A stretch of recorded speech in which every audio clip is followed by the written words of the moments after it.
Oh. What the fuck? Dude. Oh. Are we... We're still in the parking lot. What?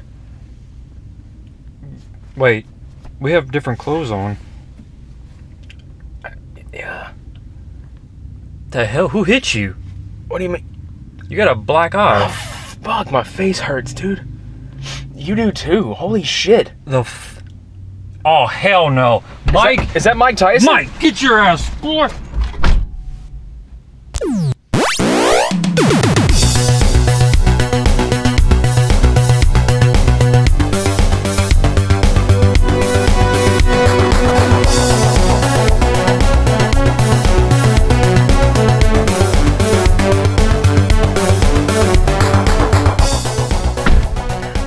Motherfucker! What the fuck, dude? Why did he do that? I just saw him peek around the corner like he was freaking... Oh my... What a dick. I can't even think straight. Like, my head hurts. My fucking face hurts. Like, seriously, did we just, like, pass out overnight? Are we still at Stereo Live? Wait, what time is it? Holy shit. It's a whole fucking year. A whole year. Literally. April 19th, 2018.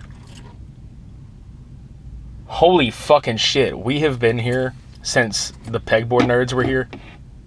We're in the exact same spot. Damn, Mike did a number on us, man. Fucking hell. And we thought we had a good time with the pegboard nerds. Now, Jesus. Did we? I hope we fucking did. Because it's all a blur now. Yeah, it is. Well, what the fuck are we still doing here? Hey, what's that in your pocket?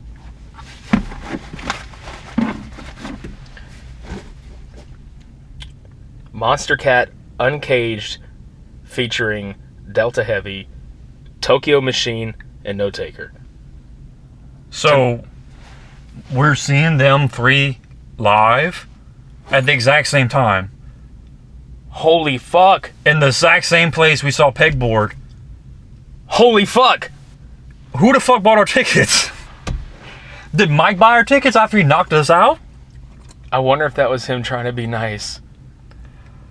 Bruh. Why you had to knock us out, though? I don't know.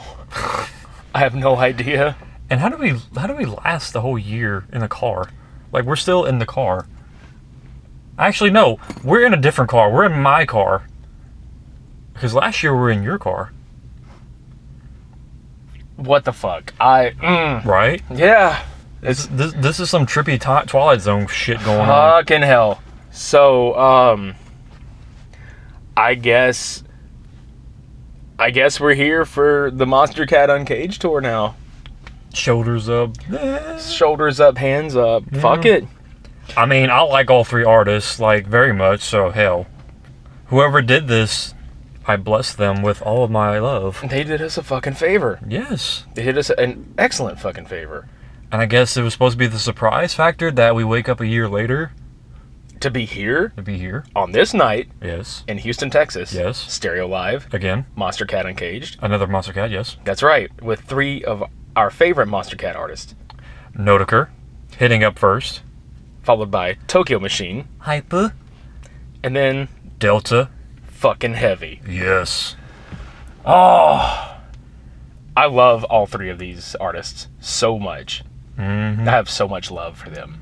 It's infinite amount of love. That's right. Speaking of, that's going to be the first guy on the line is Notaker. Yes. According to him, but everybody literally calls him Notaker. Well, what was hilarious is I was listening to one of the Call of the Wild podcasts a while back, and he was actually one of the takeover artists, and I thought it was hilarious that the British chick that does it she was like, we present this week's takeover artist, Notaker, and I was like, well, is he taking it over or isn't he taking it over? No takers, please. Dave is awesome, though. Yeah, he is.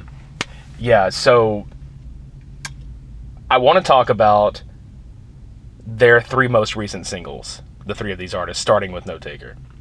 I mean, he had his very different style from his original called Too Smooth featuring Grey Matter, which was a very funky, very smooth, no pun intended, but actually yes, take on his original style, because you can still hear the kind of... You can hear the sci-fi elements. The sci-fi, the very kind of like...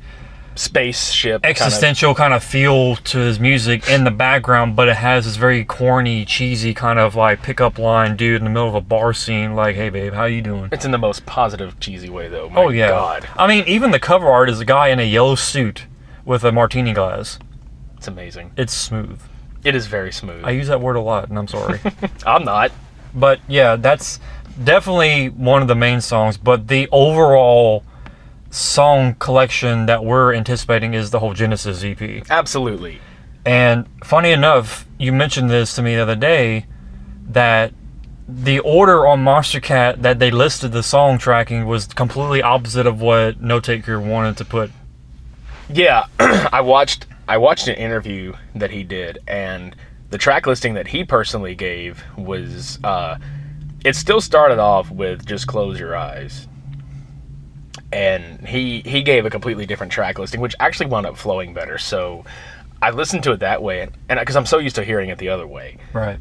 But I went and listened to it, and I was like, oh, this is a much better flow, like, altogether. But I still love that album. Mm-hmm.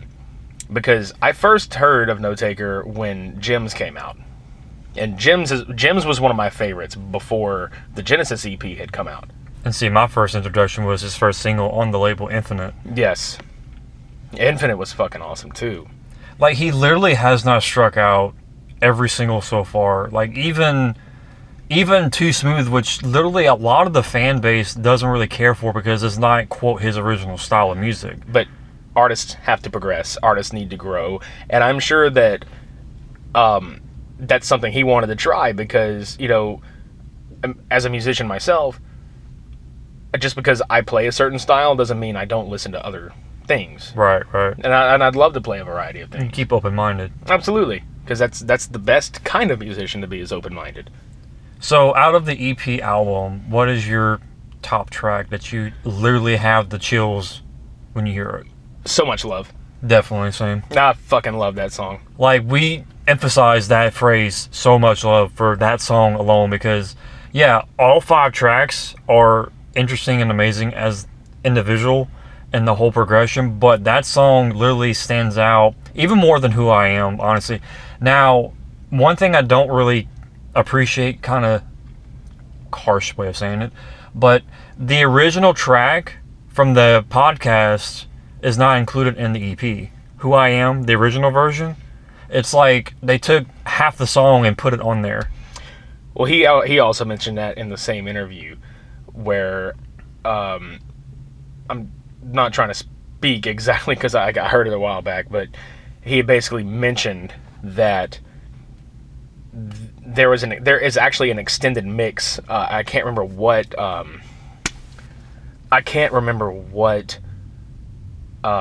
It's from the Black Eye Punch. Yeah, it's hard to remember stuff. That's what I'm saying. It really is. Fuck you, Mike Tyson, you bastard. No, he put it elsewhere, but on the Monstercat release, it was like an edit, basically. So, yeah.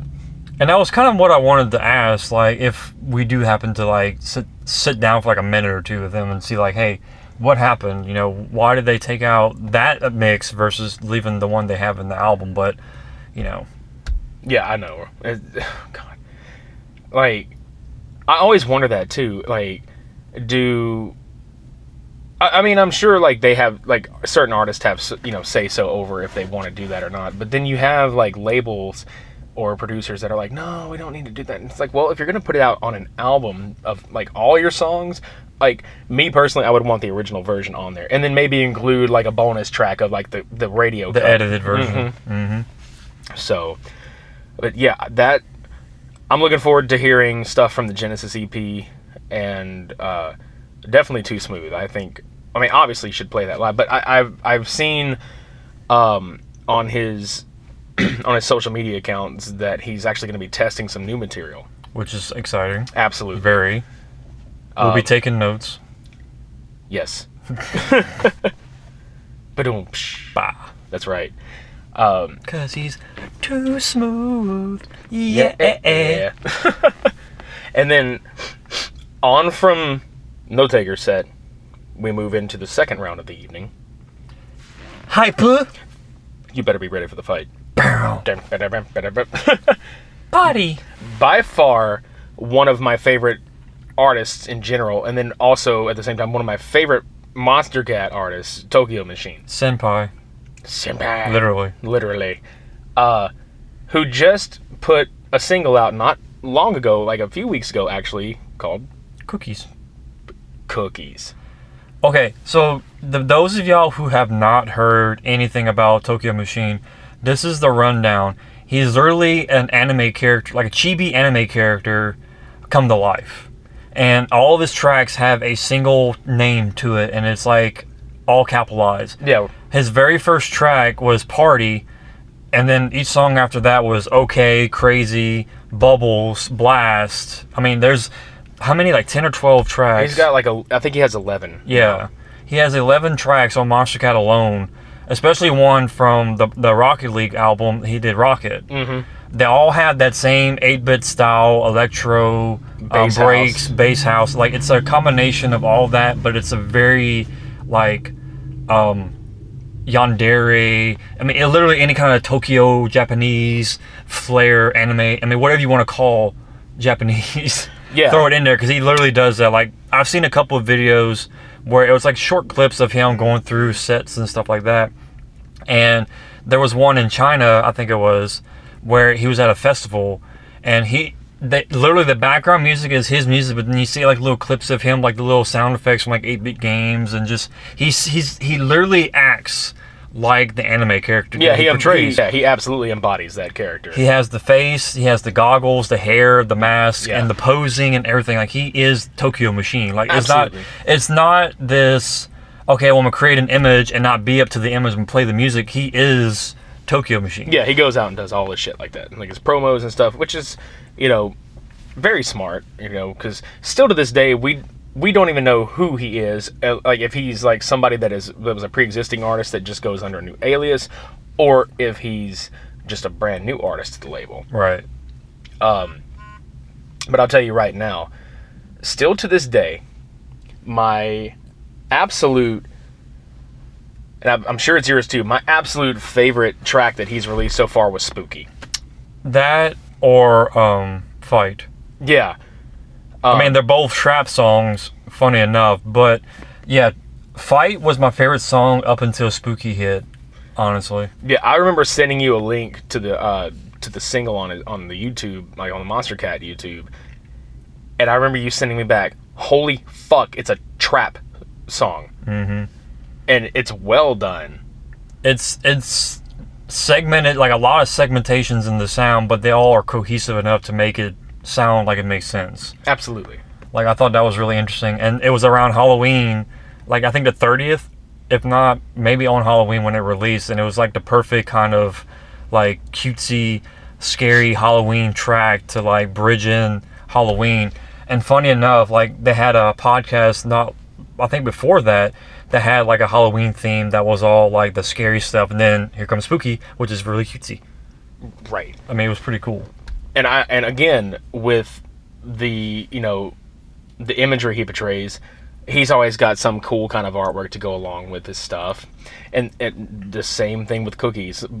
He released a teaser, I think a week or two before it even dropped, and it was like, new song baking, and then he put like a little short video up, and it didn't even say the title. It was just like an egg timer going off, and then like a cookie on the screen. Mm-hmm. And then I really was like, is he really going to call it Cookies? Because there was that part of me that's like, oh, maybe. But then the other part of my brain was like, it's fucking Tokyo Machine. He will probably name it Cookies. There's no denying it, yeah. So, and that's another thing I really enjoy about his music, which, I mean, you could enjoy that with a lot of these artists, but the one thing I like about Tokyo Machine is the mass appeal of the sound that he's got. My kid loves him. Mm-hmm. I started playing the whole playlist, and he was like, this sounds like a video game I would play. And I was like, exactly. That's what drew me in. Yeah. My kids definitely like them too. Right? Especially Jace. Like, he'll sit there and ask to play Rocket or something. Fuck yes. That's what I'm talking about. But also another thing that he does really well is he promotes and teases, like he was talking about with the cookies bit. He takes like a good 15, 20 seconds of the song and makes it like enticing enough to make anybody like want to hear more. Oh, for sure. It's not like some random like picture of, you know, what it's going to be or what it's about or whatever. It's like literally like a little teaser of like 10 to 15 seconds. Yeah. And it has enough of that appeal to, like I said, just grab your attention. For sure. But yeah, I'm stoked to hear. I'm stoked to hear Notaker and then on to Tokyo Machine for sure. Like, we get an hour of each of them tonight. It's a great build up too, because you have that kind of mellow energy to an extent, like progressive house style stuff, and then you get to the very like kooky and crazy and like cartoony of the energy of Tokyo, like and the literal hype. Right, and then we get on to the headliner, the main event, the big boys, Delta Heavy from the United Kingdom. Mm-hmm. I fucking love these guys. Honestly, one of the and I like the genres, but one of the few teams, I call them a team or duo, but like honestly, one of the few musical duos that do like drum step and drum and bass like really well, in my opinion. Mm-hmm. I remember hearing, what's the name of the song that they, and I feel bad for blanking on it. It was the one they did with, was it Dirty Audio? Stay. That's it. And I thought that's what it was. I just didn't want to be wrong. It just wouldn't stay in your mind. That's right. Fucking Mike Tyson. Dick. Punch it out of us. Right. But I remember hearing that and being like, oh, this sounds really cool. And then finding out later that they were on Ram Records as well. Mm-hmm. So I kind of went back and started listening to other stuff. Like, and I think you had actually introduced me to Kill Room, which I love that song. Kill Room and then Apollo. Yes. Like that was the album that got me going by them, was Apollo, and I started listening to them again, and you were like, you need to send me more, and I was like, okay dude, start with Kill Room and then work your way to Apollo, because that was literally like, that'll get you enticed to Delta. Oh, and it definitely was, and I enjoyed all of that material. And here most recently, well, I say most recently, then after Kill Room, or somewhere before or after, was Kaleidoscope, and I really like Kaleidoscope a lot. Mm-hmm. But the most recent single that came out was I Need You, which is a lot of energy, a lot of heavy, just fucking powerful track. Yeah, I mean the vocal chopping is really awesome too. Absolutely. And again, Delta Heavy have one of those, to me, a very signature polish to their sound. Mm-hmm. You can listen to a lot of drum step, drum and bass, jungle even, but you can tell. You can tell it's them. Yeah. And I like their use of certain samples, even if it's not vocal cutting and chopping. I like their use of samples. Mm-hmm. Surprise, motherfucker. Yep. I died. You died, motherfucker. I died, motherfucker. Large fries, motherfucker. Rude eyes, motherfucker. Hard eyes, motherfucker. All rise, motherfucker. I'm sorry. Getting off on tangent there. Shut up. Make sure he don't come and punch you again for that shit. I will kick him in the... Wait. Nah. No balls. No balls. He doesn't have any balls because he was too chicken shit to come and face us in person. Mm-hmm. He had to blindside us. That's right. Fucking Mike Tyson. Anyway, god damn it, back to Delta Heavy. But like we were saying, like the energy is gonna go from, you know, mild to increasingly good energy to like really crazy energy to like just a heavy freaking slam your face, awesome dubstep energy. Everybody's going to lose their fucking minds. Mm-hmm. I am excited as shit for this show, like big time. We've already established like this is probably gonna be the biggest show that we've seen together so far. Absolutely, and not to mention the fact that I never thought we would see one of these artists near us, let alone all three of them at the same fucking time. My doubt was in Tokyo Machine not even showing up anywhere near this neck of the woods. Like that was the biggest surprise. Like I expected Notaker, I'm sorry, and Delta to be closer to here, but I figured like TM would be more the popular side, the more like he'd be up in like Los Angeles, like New York, Chicago, the big venues, not some, you know, parking lot basically. Yeah. Which, again, the venue holds about 2,000 people. And not to mention, I'm gonna say something real quick. They took down the funny signs, the rules and shit. I noticed that when I was getting out of the car earlier. They don't have our sign. They don't have our funny rules. They don't have our we mock you for having these things here. I know. No backpacks, boat-up bags. No, none of that. What? What? Fuck. I literally had the same reaction internally as you did externally. I wish you all could see the external reaction that I just had, because He looked like a lost puppy. I am a lost puppy. I just woke up in your fucking car. My car's fucking gone. I don't know whose fucking clothes I'm wearing, because this shirt is too big. It's too smooth. It is. And apparently I've been punched in the goddamn face by Mike Tyson. Not to mention... Of course I look like... Not to mention somebody bought us these tickets to the show without our consent, which we're not complaining. No, we're not. At all. Actually, you might want to check your bank statement just to be on the safe side. I'll definitely will check that later. Because, we got clocked for like a year and you never know what they charged on it. I really hope that my debit card had an expiration date for last year. Just saying. Just throwing that out there. How would you explain to your bank? Yeah, I had fraudulent charges for the last year and I wasn't aware of it. I don't know. I was in a coma from some black dude. I was in a fucking car because some guy named Mike punched me in the fucking face. Without even the slightest reason why. There's literally no reason for that, Mike. Why? I don't really know about that, man. Like, do they have a clause somewhere in the contract? It's like, if you get punched out by some guy named Mike Tyson, you're excused of all fraudulent charges. I wish, but I'm not even gonna lie. He probably did that for all the times that we've punched him. Probably. If you're new to this podcast at all, we're sorry. Yeah, we're very sorry that you missed out on so much fun. Exactly. We more often than not punch out Mike Tyson before the start of every show. Because why the fuck not? Exactly. That's literally the thing that comes to our mind when we think about what can we make this show so much better than it is, and it's punch out a boxer. Jesus Christ!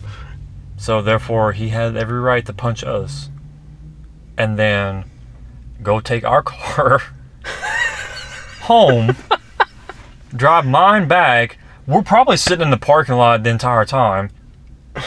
The whole fucking year. Oh, you mean he probably fucking just left us in the, like, literally in the parking lot? I mean, it's like a 2.5 to 3 hour drive back and forth. I mean, that's like a good 6-7 hours. Dude's a dick. Yeah.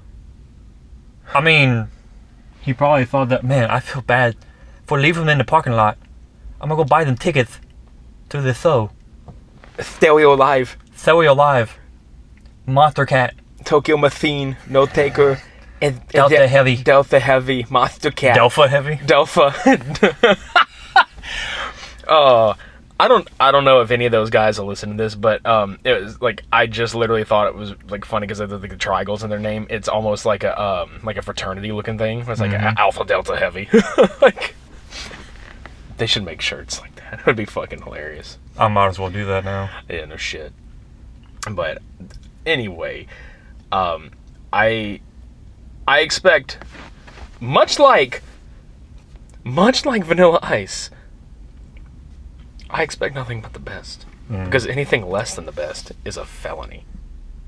I agree. That's right. So, yeah. I think I need to stretch my legs, because now that I'm thinking about it, I'm really surprised that you were able to run after that motherfucker. Because I actually can't feel my legs right now. You didn't see me? Like, I tripped like 3-4 times chasing him. I can barely see out of this right eye, sir. You missed humor in its prime. I'm pretty fucking sure that I did. I just realized I'm literally only going to be seeing half the show tonight. Because of one fucking eye. We'll get some ice or a cold drink inside and put it to your face. A cold beverage. A beverage. From VIP. Beverage. A beverage. A barrage. A barrage of beverages. Beverages. Almost like we're saying Bev Rogers. Bev Rogers. Who the fuck is Bev Rogers, and why are you so important in our podcast? Well, if your name is Bev Rogers, and it actually, like, literally is Bev Rogers, and you hear this podcast, Punch the like button. please. Sorry, I didn't mean to throw Jacksepticeye in there. It's okay, like a boss. My eye's kind of jacked up, so I mean, there's that. Is he getting septic? I don't know. I hope not. Fuck. But Hi, Jack, by the way. that's right. Hi. Oh shit. So I think we're gonna get out of here. Try to get out of here, maybe. And Do something. Do something, and we will catch you guys on the flip side for the review portion of this fucking show. Oh, damn, I just gotta piss my pants.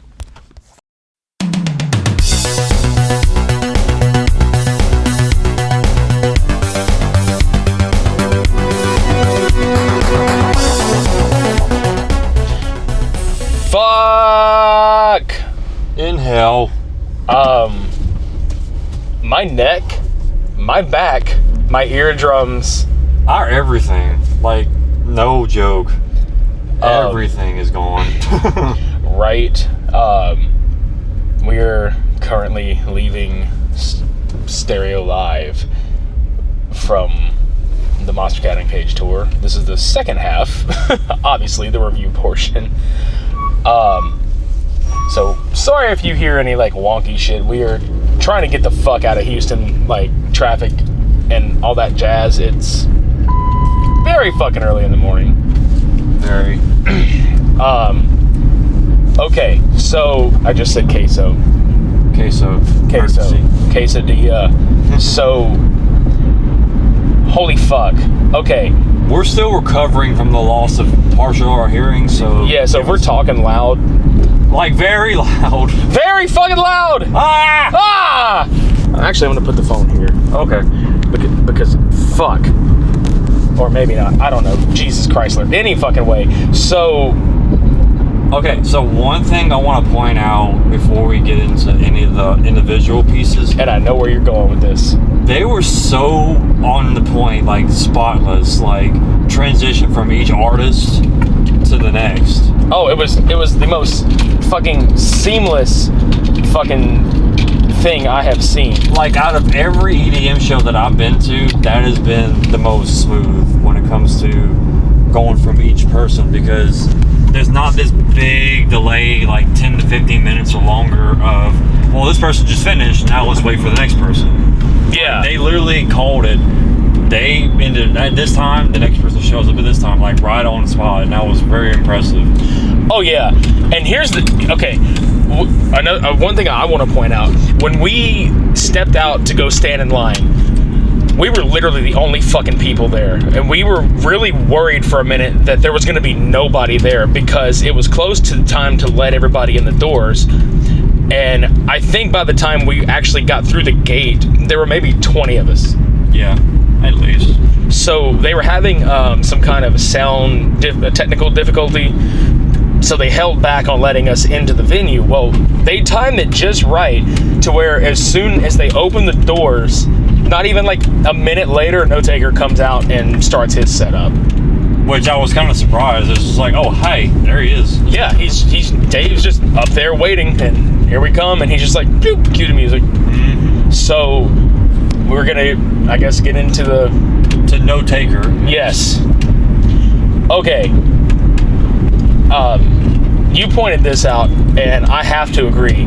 His entire set had that vaporwave feel to it. Just synthwave, vaporwave, very just out there. Like, it was this weird, like, not so much like a glitch per se, but like the backdrop was very like wonky and very what's the word I was thinking of earlier? Like distorted, very corrupted. Like, it felt like this bad VCR tape that was trying to record and shit and play at the same time. It's funny you mentioned that, because the video screen in the background had a lot of that look to it, where it looked like a VHS tracking. You know, like when you had to hit tracking on a VHS tape to get it to fucking clear up. And then also they had like all the font, like the dollar signs and the other like symbols like in the name of Notaker, which I thought was really cool. Yeah, and then like there was like palm trees and like pastel colors happening, a lot of different like the negative versions of the picture like will show up every now and then. Yeah, it was really cool. The visuals really cool. Dave had like a really good mixture of his old material, couple of new things, and current stuff. Right.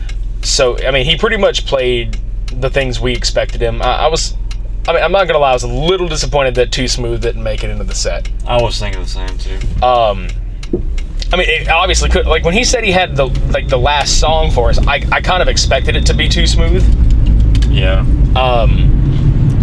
But Dave played for an hour.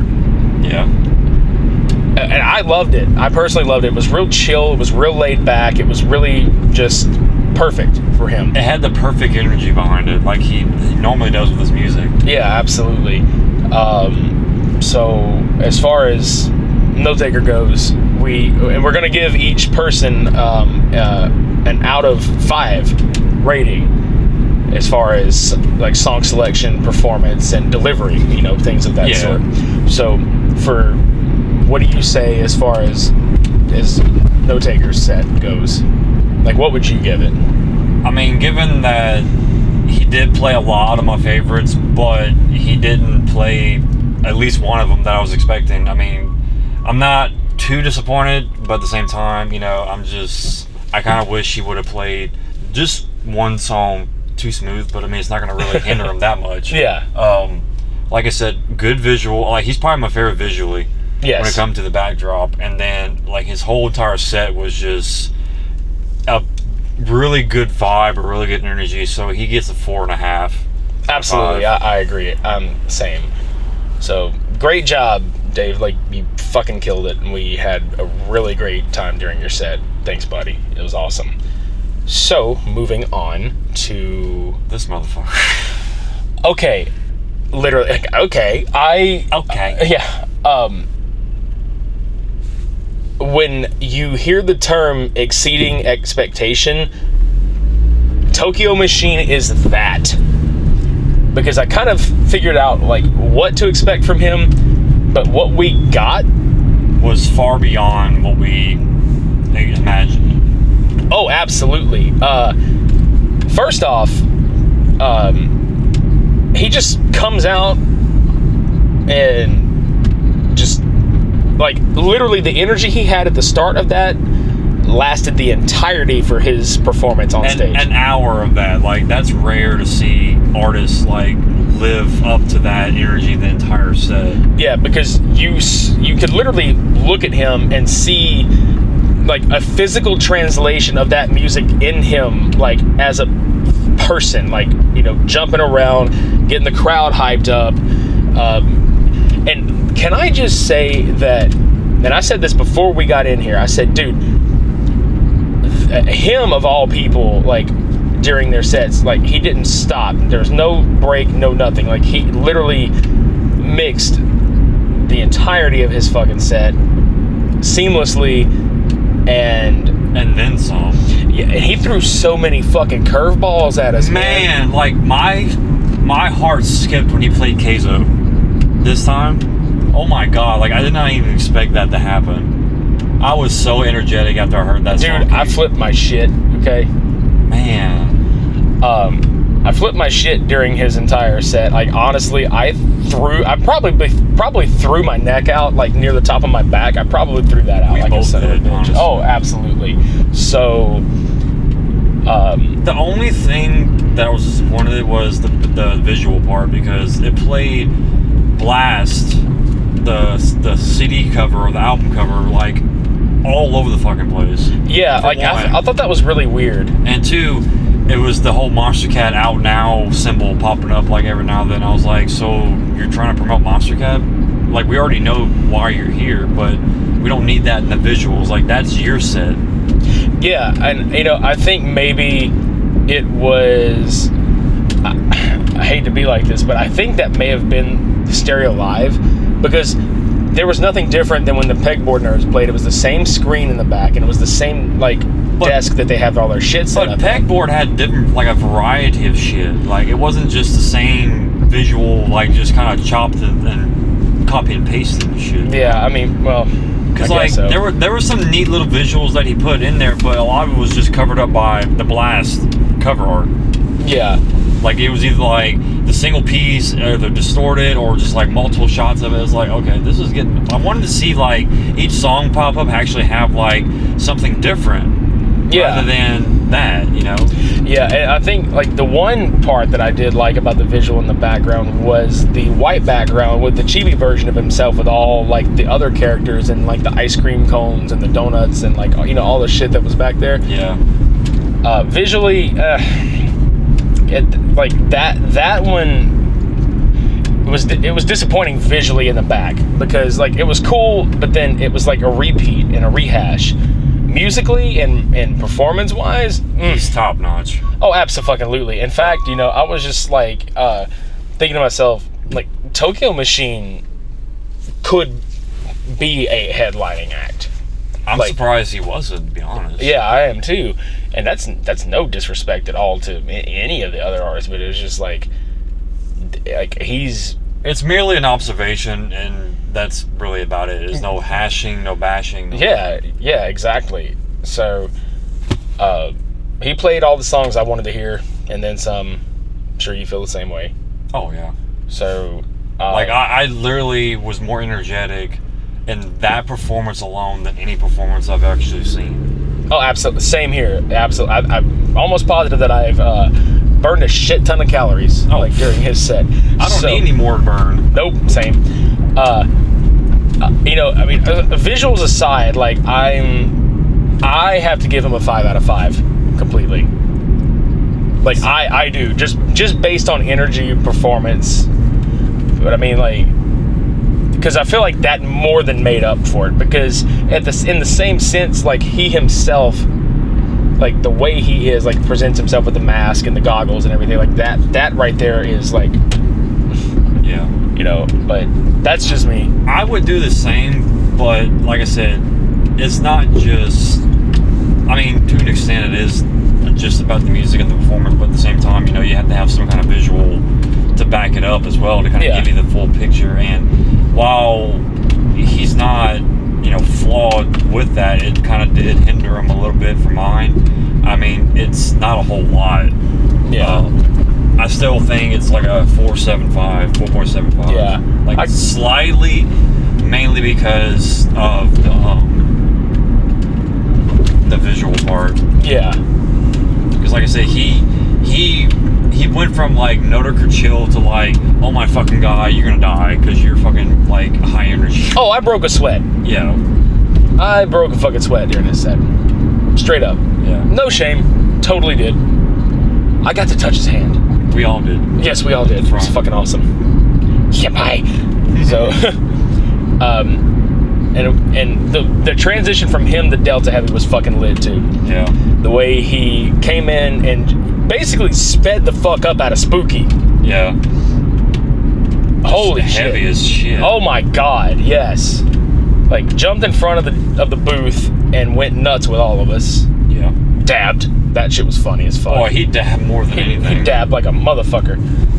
But and then on the Delta Heavy, which was really kind of weird because it was only half of them. Yeah, and you know, the guy next to me had said that Kuro had come like a couple weeks ago, and only one of them had come out. So I'm thinking, what I'm thinking is maybe like one of the guys maybe touring Delta Heavy here, and then the other maybe touring Delta Heavy elsewhere. That makes sense. Yeah, I mean, like they could literally split the. Yeah. But it's kind of weird because Pegboard, they didn't split. They came together because they're literally, you know, that's the image, is the two of them together. Yeah, absolutely. So, like, yeah. But back to the performance. Yeah, Delta Heavy. Holy shit. He literally, you know, he stole the show too. Like, he wasn't a slouch when it comes to his performance. Oh, fuck no. I will say that. No, he fucking came out swinging and kept that energy up. I mean, he was the heaviest out of the group, literally. I mean, yeah, like no pun intended, like to the name and shit. But you're right. You know, Tokyo Machine kind of amped it up, and then Delta Heavy came out and just kept that going, and dare I say, increased it. Mm-hmm. So, And I mean, the visual part was really cool too, because it's just trippy ass, like triangle. Oh, pastel triangles. Pastels, and then it had these weird, like, cat with laser eyes shit going on, which is really cool too. That shit was pretty fucking awesome, man. I was, like, obviously, like, I knew he was gonna, you know, spin I Need You in there, which, of course. fuck, was awesome as shit. But back to the visual part, like, the only part about it that I thought was strange was the trucks. Was the what? The trucks. The trucks. Yeah. Oh, yeah. The little trucks that were going around in circles around the little small orb. I thought that was, like, kind of off-putting, but I mean, it was cool either way. Yeah, that was a little, like, weird.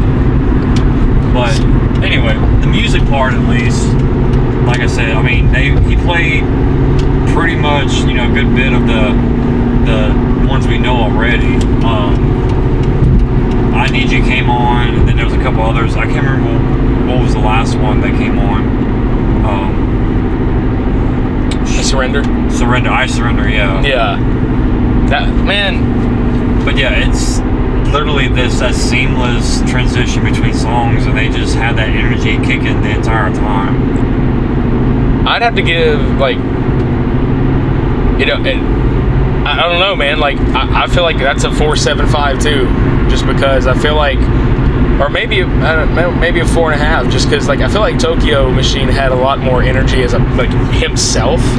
Yeah, I was thinking about a 4.5. Yeah, I think about a 4.5 for Delta Heavy too. But I mean, like, these guys all look.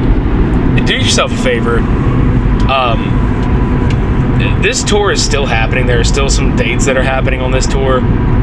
If you hear this podcast before you've seen any of these dates, do yourself a favor, go check it out. Definitely. Because this is some of the most fun you'll have at a show. Even if, again, like we said, whether you like one artist or all three of them, I mean, you appreciate all of them. oh yeah, and this was a great lineup. I really hope they do something like that again and they come back down here. I was really worried we wouldn't have a good turnout because I want them to come back to Houston. Oh yeah. So yeah. Oh, I forgot to mention earlier when Notaker played damn it, that Shining Light, Saving Light. God, I keep fucking that up. Yeah, that was a surprise. Like, I didn't expect him to pull out his probably one of my favorite songs by him. Like, he covered it really well on the record label already, and then he just came out with it, and it made it even better. Oh, absolutely. Not only that, he covered a Deadmau5 song. I know. And that was really surprising. Hell yeah. But yeah, so the entire experience at Stereo Live, again, was a good one. I guess I'll go ahead and do it since I didn't reveal it last year. Remember I said, could you go to the bathroom? Like, I told you about it. I was like, you gotta go to the bathroom. Yeah. Okay. When you go in the bathroom, it's like the entire, like, counter where the mirror and sink are. There's, like, all kinds of shit, like lifesavers, fucking cookies, chips, all kind of shit in there. Cigarettes, gum, condoms. I'm not shitting you. Like, literally everything. You could buy it. And then there's, like, a dude in there that just, like, hands you a towel. You wash your hands, he hands you a fucking towel and, like, dries your... He's, like, nothing short of, like, drying your hands and wiping your ass for you at this fucking point. If you don't feel comfortable about that, then I mean... but at the same time, it's offered. Yeah, and I mean, there's no judgment. No, of course not. No judgment. It is what it is. He'll give you a cookie after you're done. He'll give you a cookie if you give him just the tip. No tip for you, sir. No tip for you, motherfucker. Well, I gotta say, only having one eye, I enjoyed the fuck out of this show. Oh, yeah. I don't know what part of me is still functioning at this point. Yeah. Just found the courage to go in there, stand on our own 2 feet each, and do this. Even though I could barely feel my feet. Yeah. Earlier. I can't feel my hip right now. Oh, it's cool. Oh, by the way, I just wanted to let you know that we both had sweat so much during Tokyo Machine's set, you can't even tell that you pissed yourself anymore. I know, I noticed that. I'm not so mad about it anymore because I smell like everything. That's right. So you smell like everything. All right. So I think that's it for this one. It is. Okay. We are on our way back, so yes. Absolutely. All right. So let me let you guys in on some things that you can do. You can go to facebook.com/supermediabros, like the page, share it with your friends, tell them to like the page. Instagram.com/supermediabros podcast. Follow us on Instagram. Follow us on Twitter at supermedia_bros. All that social media jazz. You can download us for free on SoundCloud, Google Play, and iTunes. Subscribe, rate, and review. Give us that 5-star rating, because you know you want to. Deep down in your gullet. You motherfuckers. All right, I'm going to cue the music and get the fuck out of here. God, look, the Houston skyline is so gorgeous at night. I'm telling you, you don't like half-ass quick. Alrighty, guys. Until next week, I have been Midnight Agent Raw. And I'm Okami. Until next time, shades on! We're off.